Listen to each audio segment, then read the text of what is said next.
Hello again, everybody. This is Steve, coming to you with a continuation of last time's video, giving you kind of an introduction into the world of Earthfleet.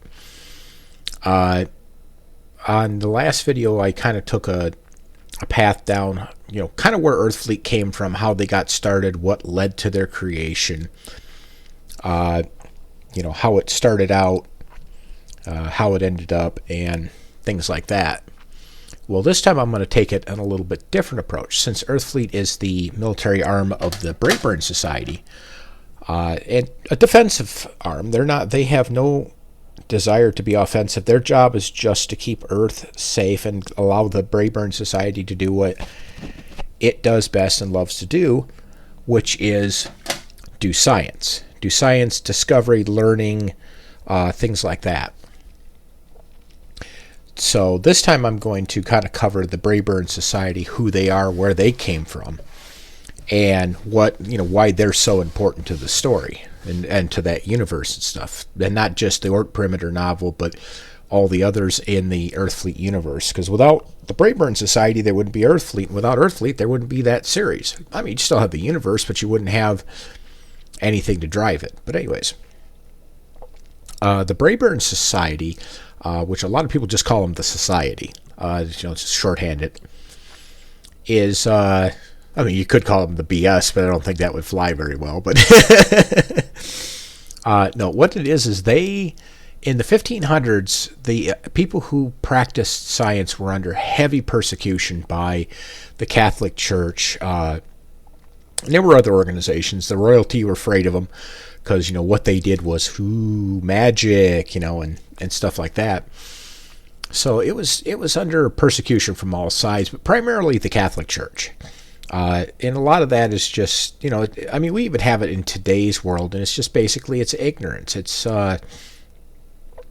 ignorance, either willful or unintentional, that it's something new, it's something different, you don't understand it, so therefore let's persecute it and try to get back to our comfortable little cocoon where we feel safe. So that's a lot of it, and some of it was, about power, because science had the risk of, taking away the power of the church and the power of the state. So they wanted to either use it for themselves, or they wanted to eliminate it because it would, if it gave power to the people, it was a threat to them. That's not like an opinion. That's actual, documented history.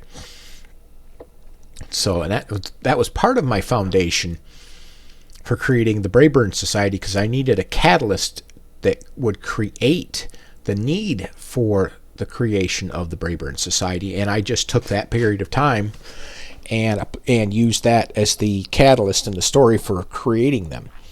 And basically what it is they took all the most brilliant minds in Europe. Started out, the Braeburn Society started out in Europe and then kind of started pulling people in from all over the world, but they primarily started in Europe, Germany, France, England, Italy, those areas like that, the primary European countries. And they realized that, hey, we got all of this stuff going on.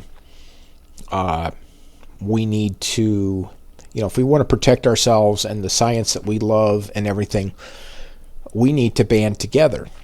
And they formed the Braeburn Society, which the reason for the name is it had to be something that if the powers that be heard about it, they wouldn't freak out. It's like, oh, this is just some group of people that are intellectuals and stuff like that. And don't mind the cat in the background; he's having one of his whiny fits. Anyways, cats. Anyways, the they banded together and formed the Braeburn Society, and the Braeburn Society at that time kind of had multiple levels to it. You had the scientists, and you had the thinkers and the philosophers and all of the really, really smart people. But then you also had kind of the guys on the ground level who are the ones that would make the things happen that the smart people created.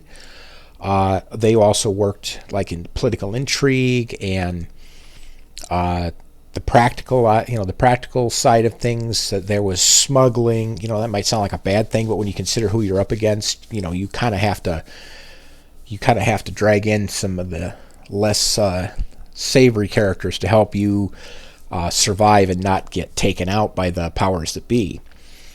So they would have had all sides to that. And eventually they got to a point, late 1500s, early 1600s, like I say, when they kind of came together as an organization. They also realized at that point that they couldn't stay in Europe anymore. It was getting to the point where the persecution was so great that they just couldn't stay there anymore. They wanted to stay there and help their people, but they realized that they were up against too much of an enemy, too powerful of an enemy for their feeble little organization to stand up against. Some stayed, Galileo, Newton, etc. like that. They stayed. The rest of them jumped on a ship and headed over to North America. And, they say I think it was Columbus discovered America in 1492 or sailed to discover it, something like that. So that, Europe would have already known about that. And the funny thing is, if you dig deeper into history, it wasn't in 1492 that America was discovered. America was known, not necessarily publicly. They were known secretly and, within the intelligentsia and stuff like that. They were known. Or it was known to exist way back in Greek times, Roman times. They've got evidence and documented proof that there was mining operations over here in America for copper. Matter of fact, there was some of the copper that they tracked down that belonged to, that came from America, was proven to have come from the Upper Peninsula of Michigan. And there's a way that they can, through the impurities in the metal, they can identify where it came from, because each deposit of copper is completely unique. So they were able to trace it back to the copper deposits in the Upper Peninsula of Michigan. They've actually found documented archaeological evidence of that. Actually, in the historic, that they've dug up, they found evidence of Europeans in America in, like I say, the BC period. And things like that. And I mention that just kind of as a background to, the actual facts and science and things that I use to build this. So that's why I include that. So when the Braeburn Society came over, it was more than just Columbus who had given them information. I mean, there's evidence of Vikings coming over here and regular people coming in from Europe secretly. That, like I say, it was kept secret to keep competitors from taking advantage of it. But there was people coming over from Europe, and in the Roman period, they were sailing over here, grabbing timber, grabbing iron ore and copper ore and all kinds of stuff, and taking it back to Europe, Middle East, so on and so forth.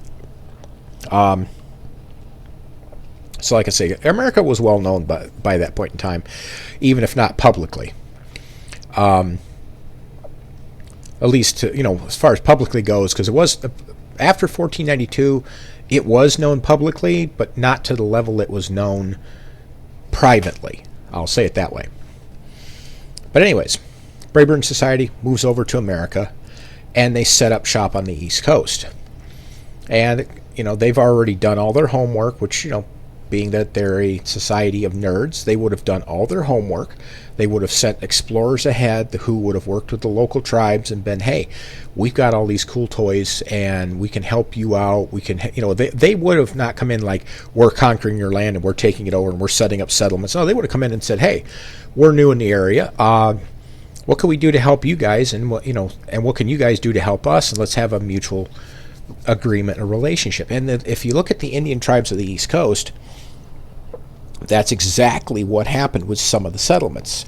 The settlements where they were all, screw these locals and these savage natives and all this stuff, and they mistreated them horribly.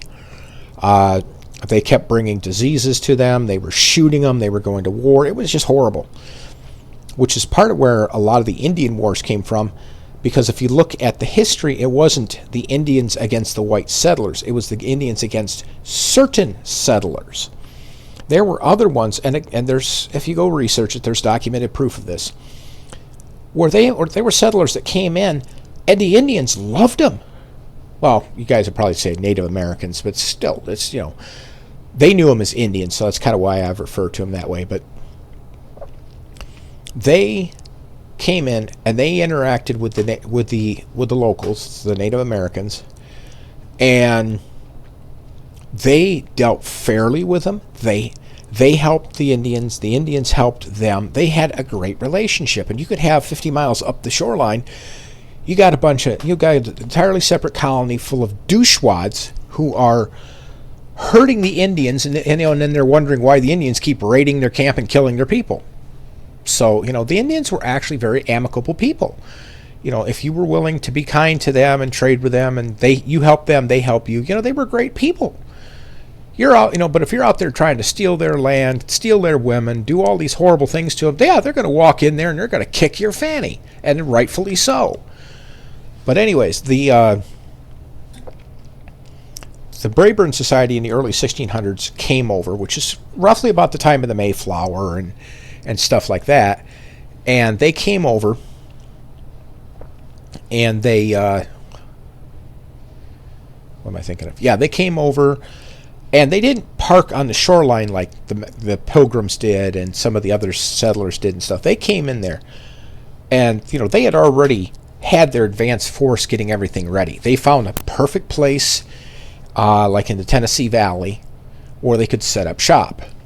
And so they moved inland a ways and set up a colony and started bringing their people over in batches as they were able to.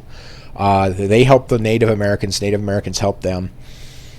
And they grew, and both sides benefited greatly. Well, then, of course, the colonists now are starting to come in from Europe, and you're getting Georgetown, and you're getting Plymouth, and all these other colonies that are just growing like crazy. And there's also getting to be a lot of people who are doing things that are upsetting the Indians.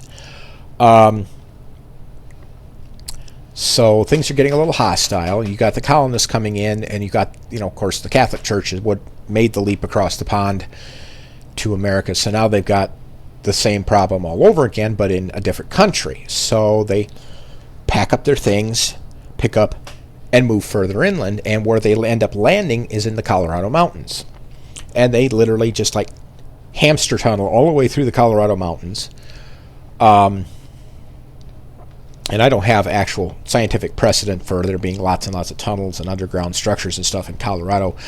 If there is, it's not publicly known historical information.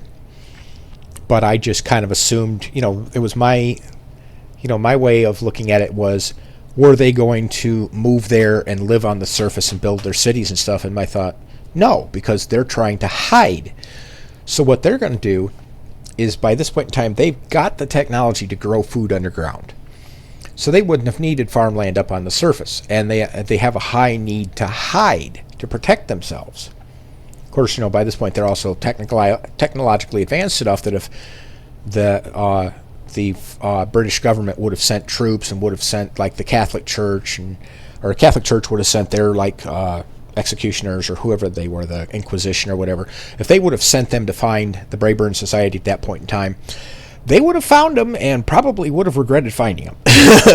So, because like I say, they had a pretty decent defensive ability by that point in time, but they still, their goal was not, let's go fight everybody and his brother. They would have defended themselves if they needed to, but if they could live in a way that they didn't need to, they would. So, anyways, they move into the Colorado Mountains. 1800s come around. This is pre-Civil War era. America's free. The society is growing. They're starting to stretch their legs and go out into space now. They've got aircraft. They don't have jet aircraft. Jet aircraft require runways and things like that. They've got helicopters, because helicopters can land inside of mountains. They can go a variety of places. You don't need large structures on the surface to facilitate the operation of these vehicles. Plus, the helicopters are more practical for them in the mountainous terrains of Colorado versus regular aircraft. But they do build aircraft. One of the things that they develop is a propulsion rails, which is if you want a sci-fi equivalent, it's essentially the impulse drive or the sublight drive, and kind of the same idea. But it's a lot more primitive. It's basically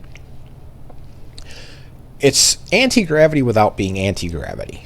Trying to think of a good way to describe it. Let's see. I think I have a wiki thing. Yeah, there is repulsion drive. Okay, so I don't actually tell much, but oh, it is an anti-gravity drive. I was thinking it wasn't. I don't know why I was thinking that, but yeah, it's okay. So it's an anti-gravity drive, but it would be a directionalized anti-gravity drive. So it's not going to be something that's going to be, just broadcast or spray and pray or something like that. Because, you fire up one of these repulsion drives, and somebody's sitting in the cockpit between two of these rails, and that anti-gravity kicks in. Your guy's just going to go squish. So it would be very directionalized. Although the more I think about it, the more it's like, yeah, it's not really going to be a true anti-gravity drive. I mean, it pushes against the planet, yeah, but it's not going to be like a true anti-gravity drive. Because once you get out into space, if it's anti-gravity drive, it doesn't work because you have no gravity to fight against. So, I think my note was actually kind of a misnomer. It's not really anti-gravity, but rather it pushes against space itself. So, but it is an energy-based FTL or not FTL sublight drive. So, but yeah, they build they come up with these repulsion rails, and they have aircraft, wingless aircraft, not like flying saucers, just regular.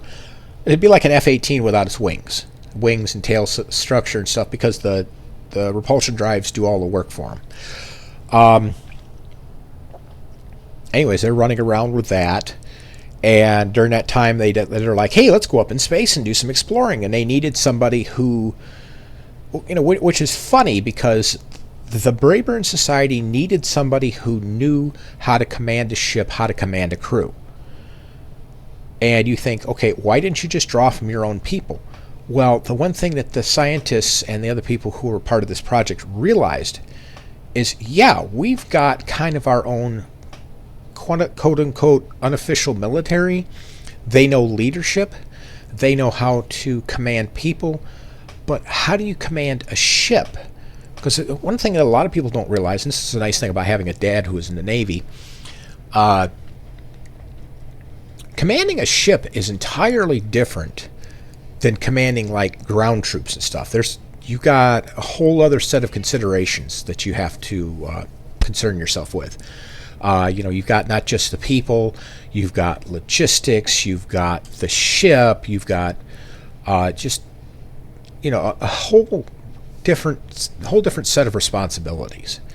So, because I could take a Navy captain and put him into an infantry unit, and he could lead it fairly effectively, but he's a duck out of water, no pun intended.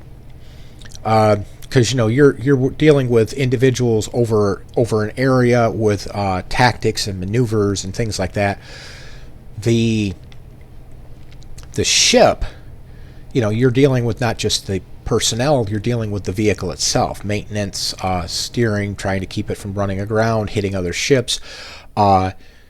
With your troops, you can spread them out over an area, you can bunker down, you can hide and stuff. Out in the open, you're just one great big floating target. So, you're basically just this gigantic iron or wooden bullseye.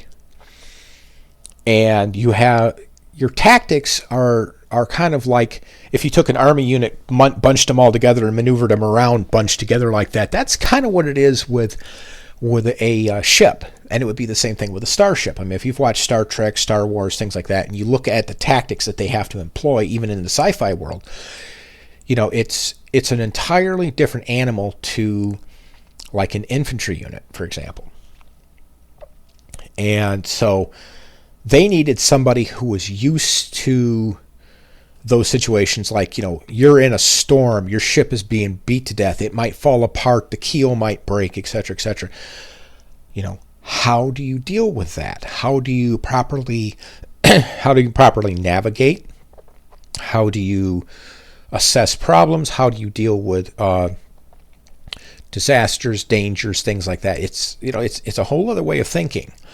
So they needed somebody who was used to that, even if they were from a society that was technologically inferior to them by several hundred years at least. Because in the 1800s, Brayburn Society has kind of mid to late 21st century, early 22nd century technology. Because, they've got helicopters like we have now, but then they've got repulsion drives, which, as far as I know, we don't have those. We might. If the whole flying saucer thing is actually us and not like alien species or maybe a little bit of both, then yeah, we do have repulsion drive technology. But again, it's even if that's the case, you're still talking about, as far as modern culture is concerned, not like the super secret government agencies and stuff like that. If you're talking modern culture, it's going to be mid to late 21st century level technology.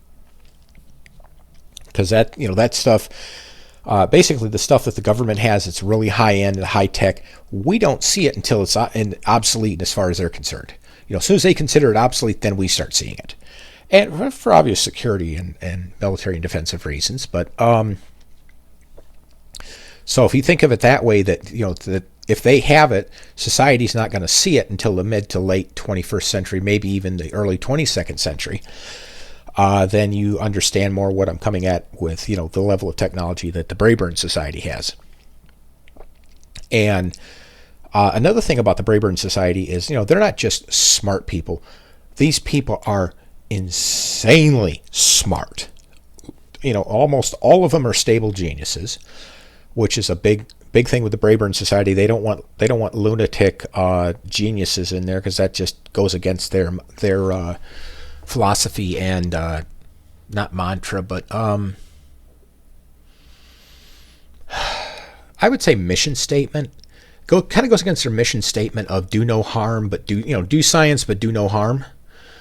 Some of it they don't have a choice. They have to make the big boomsticks and stuff because they're kind of forced to. But, beyond that, they're not going to be out there making super weapons to, annihilate entire countries and take over galaxies and things like that. They're not going to do that.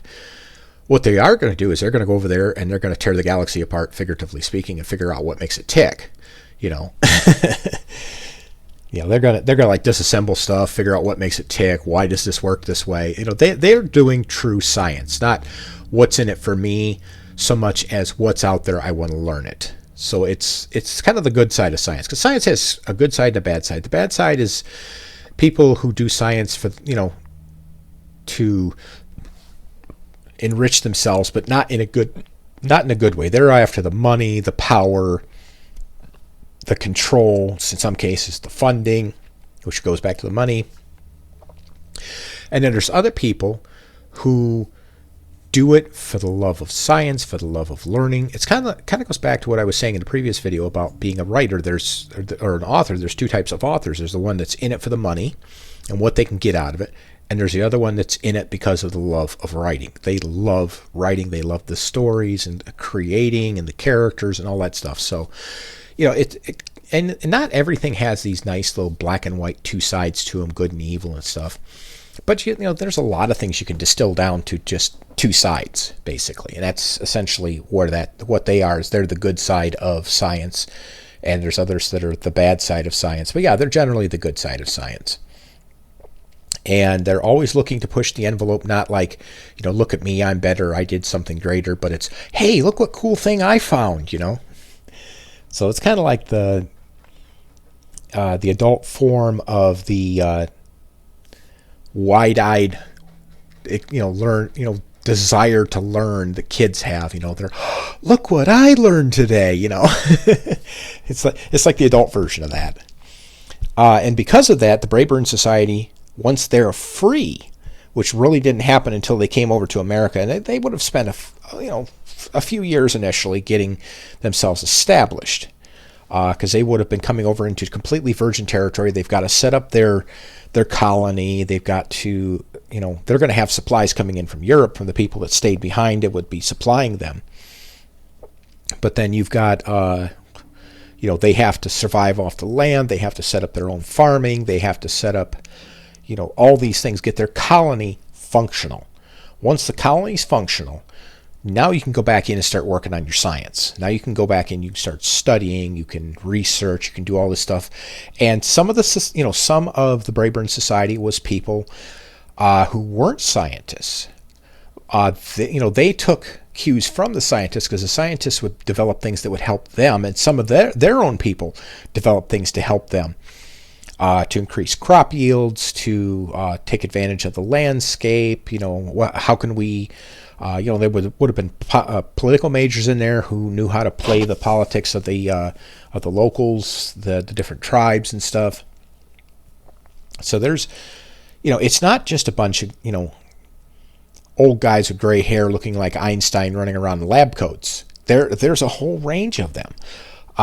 You see also in like Ort Perimeter, you run into a guy named Bentley. He's a doctor. He's got his doctorate. He's a scientist just like the rest of them, but he doesn't run around like I'm doctor this or I'm doctor that. No, I'm Bentley. And his focus is not science in the sense of, discovering things, creating things, stuff like that. I mean, he still does that, but his is where the scientists create things.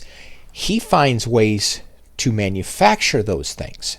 The manufacturing creation process. How do you mass produce this? How do you increase manufacturing productivity?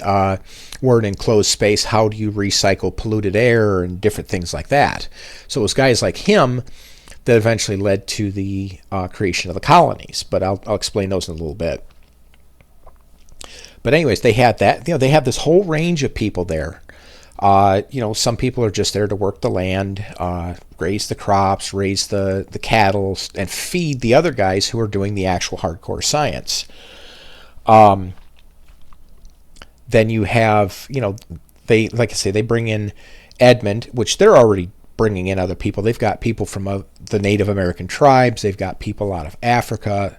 Because by this point in time, they've got, they've got the aircraft and the shuttlecraft and stuff that all use the propulsion drives or the drive rails. And they're able to fly around, and they've got people out in the field, people that came out of Europe, or maybe people that they picked up in other countries who were scientists, and they kind of recruited them, and they're looking for other scientists that are in those particular areas, the Ottoman Empire, maybe like China, different places like that. I don't know if they reached as far afield as China and Mongolia and stuff like that, but I know they were down into Africa and to certain places, some of the more advanced societies of the time. They were into South America, North America. They just kind of reached all over the planet and picked the best and brightest minds.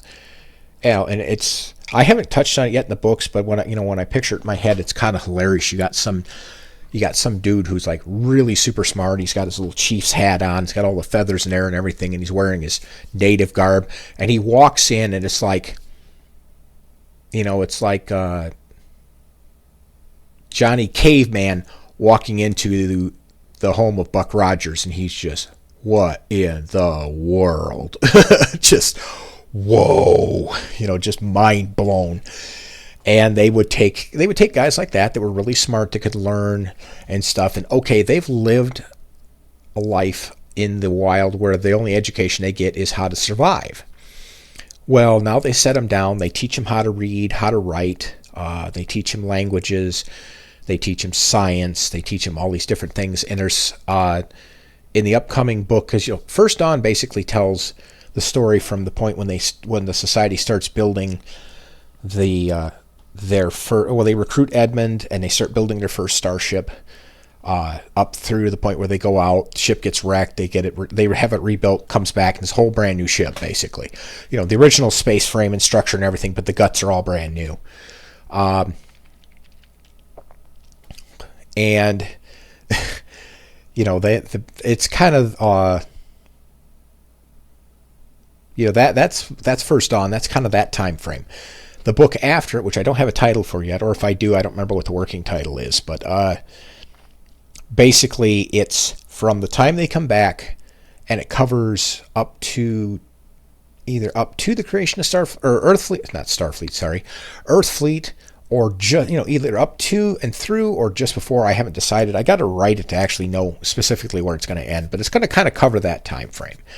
Some of the politics that's involved, because just because the Geekvon love Earth and they're very friendly with their neighbors and stuff does not mean the rest of the people in the galaxy are going to be friendly with them. So yeah, and you're talking about little ants running around in a galaxy full of giants. So, and you got a starship that's really only capable. Let me see here. I can't remember what the top speed was on this. I know cruising speed for the post-Jelk refit for the. You'll see who Jelk is in a little bit, but yeah, the post refit from Jelk, when they basically all of these fun things here got taken out and they gave them a bunch of new toys.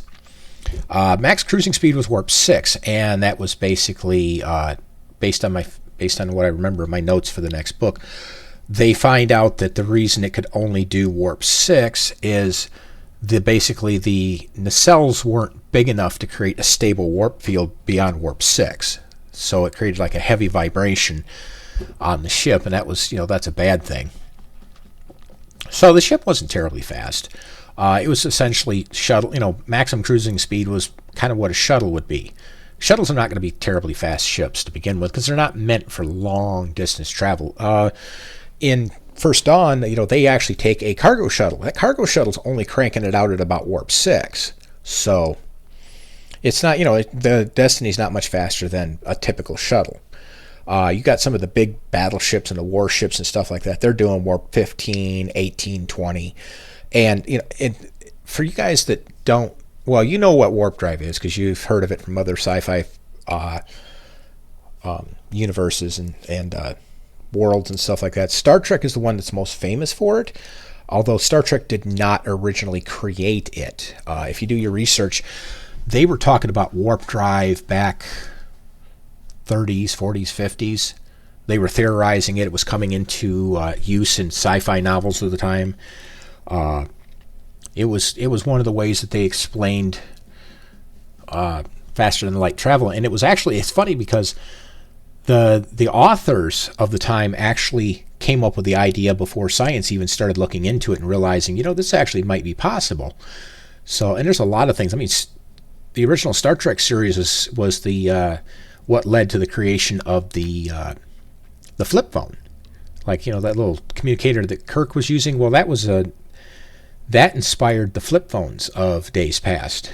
So there's a lot of influence that sci-fi has on regular society and technology and stuff.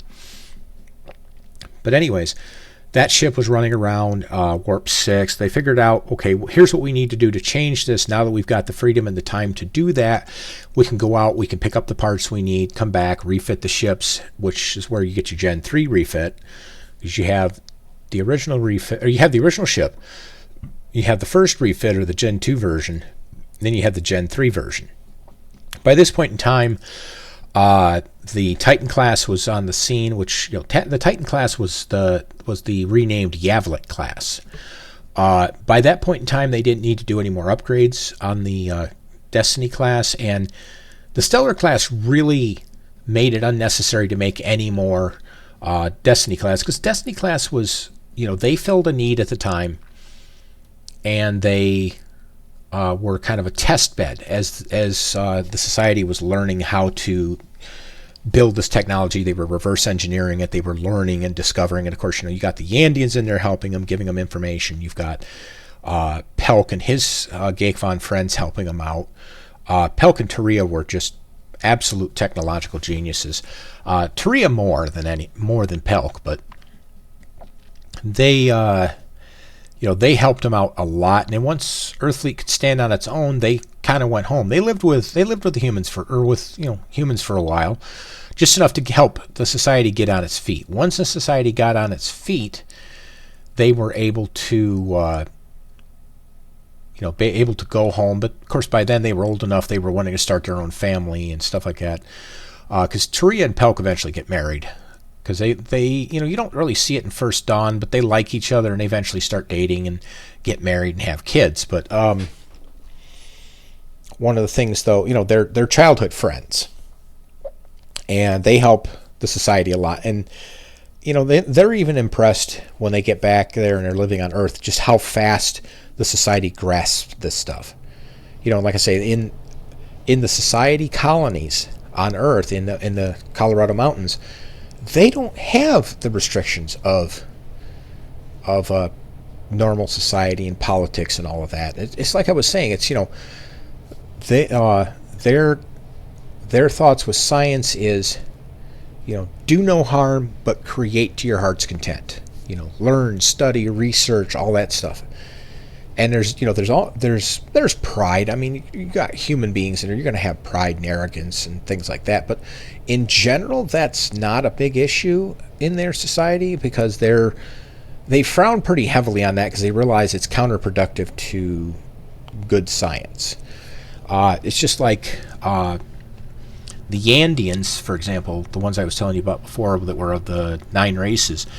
The Yandians have a formidable military, but they hate war, because as far as they're concerned, war destroys information, and that's antithetical to who they are, because they value information. They have a gigantic master database that's just packed to the gills with information. And to them, war destroys knowledge. And so they're very anti-war, but if war is necessary, they will, they'll get in and they'll make quick work of it. And they'll get in, get it done, get out, go back to peace. So, and here, like I say, it's kind of the same thing. They don't want war, but they prepare for war, because it's just how the universe works, unfortunately. So it's not something that's unique to Earth. But anyways, like I say, once the Destiny comes back, they build, like I say, 3 other ones, and they're kind of 50% self-defense for Earth, and 50% a testing platform.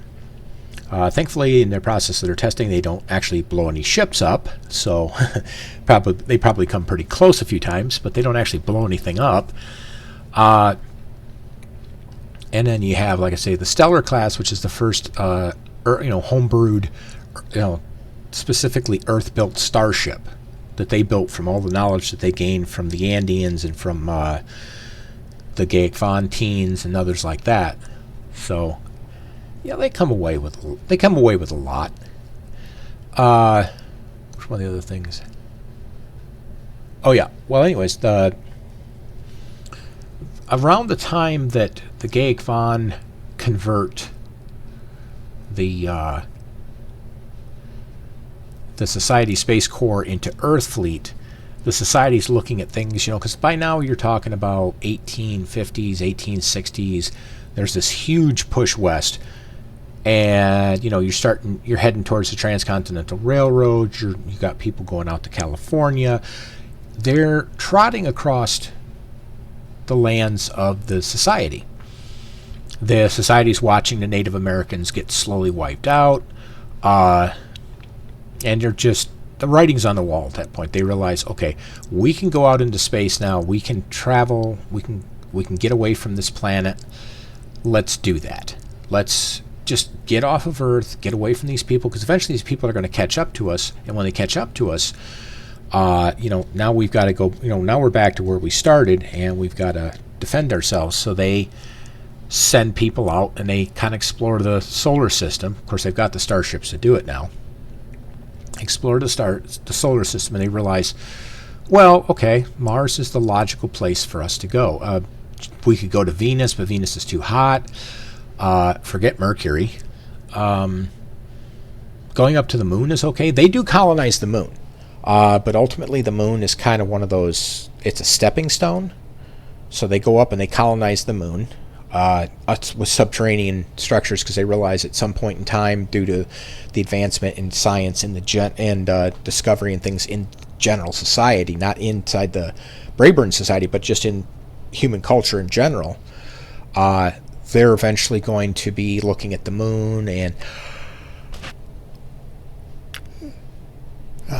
they're going to be looking at the moon, and they're going to be looking at all these other places. So let's go out to Mars. That will buy us as much time as we need to get ourselves in a better position and be ready for when that happens.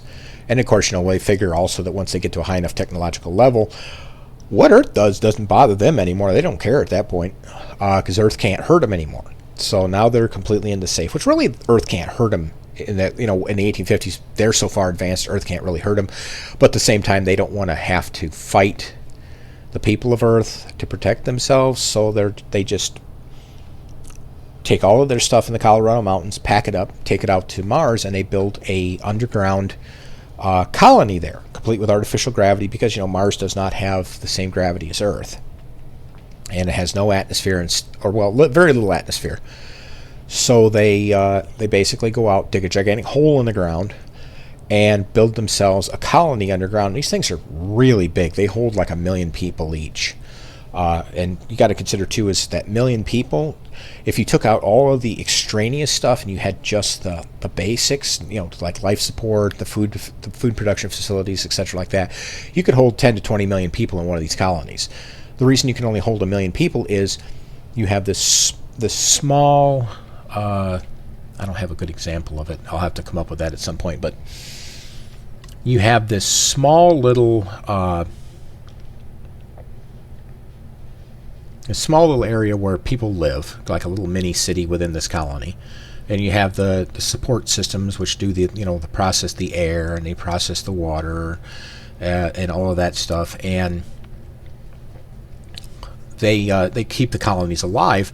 But then the rest of this giant structure is nothing but science labs and manufacturing for that science and things like that. So probably 10-15% of the colony is actually colony, and the rest is either support systems or science labs, but primarily science labs. Science labs are about 70 to 80% of each colony.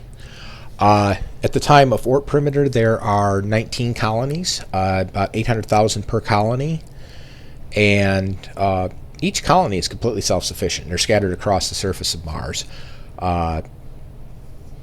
They have, they've still got bases on the moon, although they're of less importance. They're more used for the people that they induct. They bring them up, which is something they ran into when they were inducting people on Earth, is they would, people would come in and bring diseases with them, and the colonies the society wants to kind of avoid that. So, it's kind of like a pre-filtering station where you don't get the full immersion until they make sure that you're fully healthy. You're not bringing anything along with you. You shouldn't. No parasites and stuff.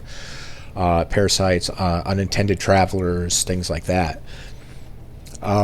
They have also expanded out. They've got shipyards. They got the Saturn shipyards. Those are actually located at Saturn. That's not like on Earth or in Star Trek where the Jupiter shipyards are not at Jupiter. They're actually at Earth. They just call them the Jupiter shipyards.